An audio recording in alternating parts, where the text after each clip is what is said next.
नेपालको सामाजिक सञ्जालको एल्गोरिथम हाइज्याक वा नियन्त्रण भएको हो त?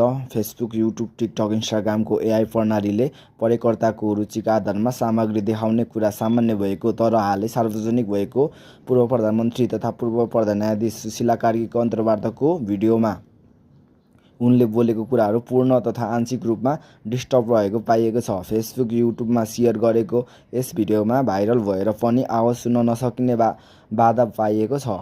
यो सँगै युट्युबको एल्गोरिथम आवाजमा समेत म्यानिपुलेसन गर्ने सम्भावना बढेको र एउटा ठूलो समस्या सिर्जना भएको छ।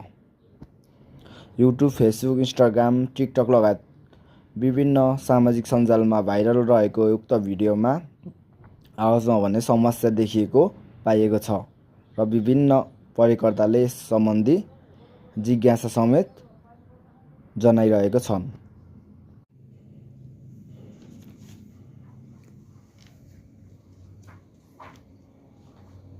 पुजारी हो, म त जज हो, न्यायाधीश हो, जहिले पनि इन्डिपेन्डेन्ट भएर म बसेँ, जहिले पनि स्वतन्त्र भएर बसेँ मान्छे। यिनै बालेनको ग्रुप ल्याएर दैनिक जस्तो हामीलाई हप्काउँथ्यो, मलाई हप्काउँथ्यो आएर यो गर्दै त्यो गर्दै त्यो गर्दै भनेर हप्काउँथ्यो।